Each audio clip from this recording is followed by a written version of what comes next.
What's up, nerds? My name is Corey Bergeron. You are watching Corey Bergeron Recordings. We're back with a brand new video. And recently, Black Friday passed. There have been a bunch of sales on software, plugins, all that good stuff. And I've had a bunch of people reach out and say, hey, should I buy this bundle or should I subscribe to that? And my answer is usually, it depends on your unique situation. So I thought I would go through and talk about 10 plugins that I use on every single production. These are in no particular order, and I have examples of how I would use them in a production. So number one is the SSL channel by Waves. This is definitely the plugin I use the most. Drums, bass, guitars, vocals, master bus. I use it on anything. It is my go-to EQ, and I really like how the compressor works on drums. So here is an example of a drum recording. There is no processing on it, and then I have a bunch of instances of the SSL channel strip on each individual element of the drum kit to carve out the drum sound. So you can hear a before and after with the SSL channel strip.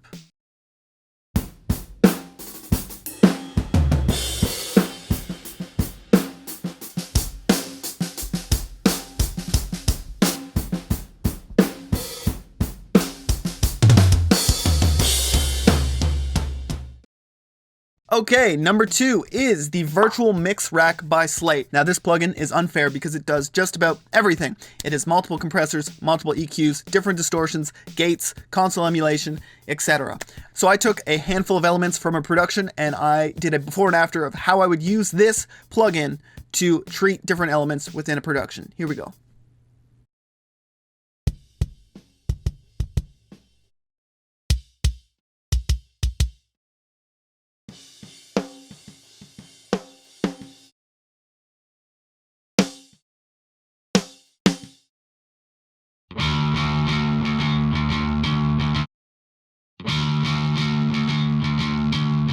Oh God, I want you.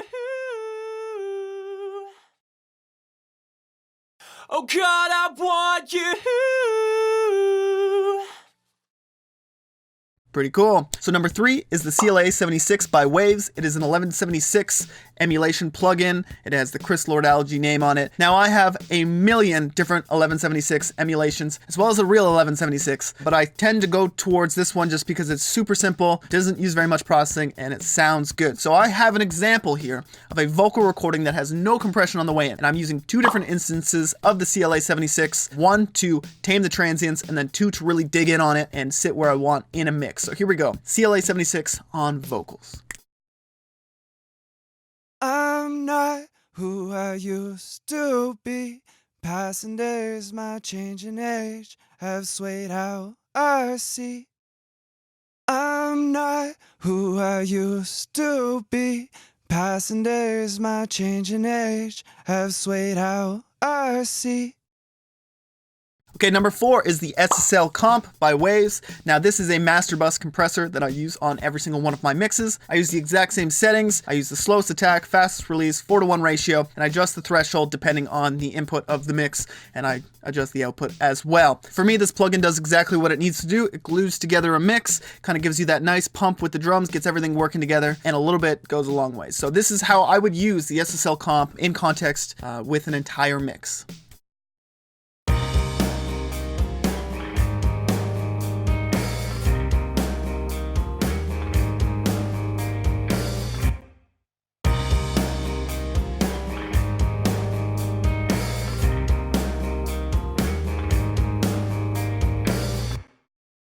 This is where things get interesting. So number five is Autotune. Oh no, he uses Autotune. He needs to go to jail. Yes, Autotune is fantastic, and I definitely recommend that you use it. If I'm tracking vocals and I have a bunch of layers of it, it's great to have while I'm tracking so I can put it on those other layers so the vocalist is singing to a perfectly in tune reference, as well as I'll gladly commit to using it on the final product. Here is an example of 10 different vocal performances. We got main vocals, harmonies, we got a different singer on there as well, and you're gonna hear it without Autotune and with Autotune. Listen to how clean it becomes and how much more space there is in the production. So here we go, Autotune before and after.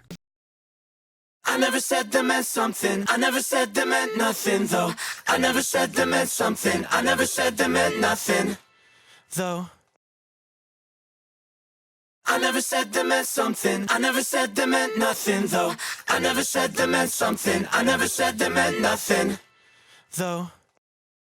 Amazing. So number 6 is Melodyne. Now this is another plugin that you can use to tune vocals, and I use it to do that, but I also use it creatively to create harmonies. Here is an example of a verse vocal that doesn't have any harmonies, and then out of that verse vocal, I am able to create a harmony that sounds natural. Yeah, Melodyne.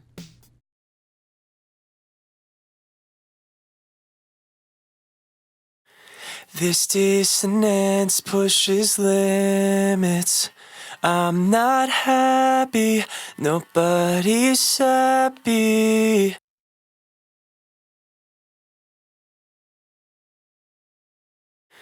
This dissonance pushes limits.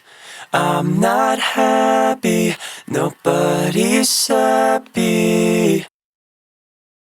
Melodyne, pretty cool. So number 7 is Trigger 2 by Slate. The obvious use for Trigger is to use it on a drum performance where you can replace the existing recording with samples. So for example, if I have a kick drum, I can use any sample from a sample library to replace that kick drum to make it sound better. The common uses that I use it for are to add consistency in a performance or to give the illusion that the drums were recorded in a bigger room. And in this example here, I have a drum performance without samples and then with, and you can hear that it's doing exactly that. So here we go. Trigger.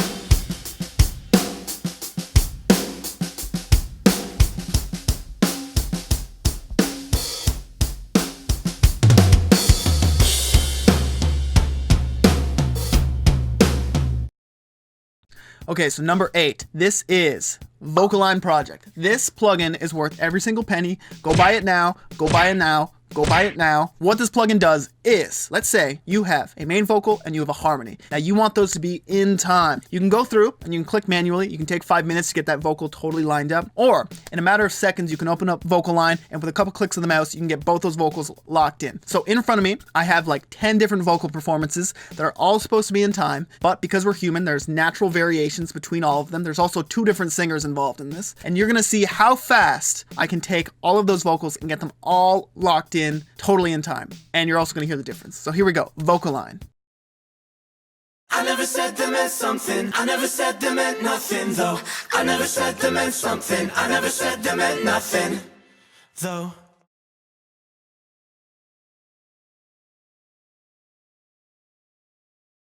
I never said they meant something. I never said they meant nothing, though. I never said they meant something. I never said they meant nothing, though. Amazing. Worth every penny. Buy it, buy it, buy it. Number 9 is the L1 limiter, and I love this plugin. I like to use it to clamp down on a vocal if I want it to sit. I like to use it to clamp down on a bass if I want that to sit in a mix, and I also use it on guitars. So in front of me, I actually have a stereo pair of rhythm guitars. I'm using the L1 limiter just to clamp down on it a little bit, to give me a little bit more perceived volume, as well as it makes it easier to notch out any sort of like whistling frequency, and just to get those guitars to sit exactly where I want in the mix. So here we go. L1 limiter on distorted guitars.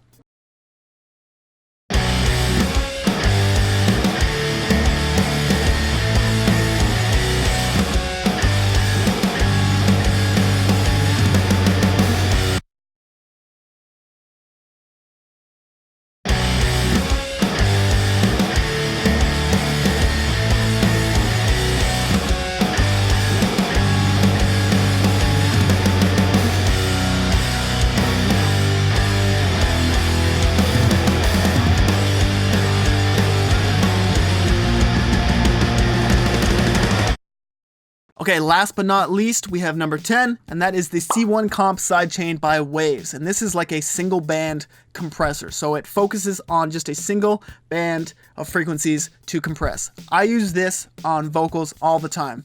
So for example, let's say you have a vocal performance and you got the EQ sounding the way you want, but on a couple words, there's too much low mid or there's too much high mid or there's something popping out frequency wise. And if you try to address it with just a regular EQ, it is going to add some deficiencies later. Let's say I take out some 200 on the vocal. Now it sounds hollow in other parts, but it sounds right on certain words. It's kind of a mess. I like to use the C1 Comp sidechain when I'm on this situation just to compress the frequency range when it starts popping out in unwanted places, and it'll just kind of clamp it down and keep everything locked in. I will also use this on bass or any other instrument the same way. So here we go. In front of me I have an example of a vocal performance where on a couple words there's a little too much low mid range, and I'm going to use this plugin just to compress it a little bit when those frequencies act up, and it's going to help my vocals sit in the mix. There's a white fence now in the rundown yard of my first house, and it all changed. It's getting harder and harder to say.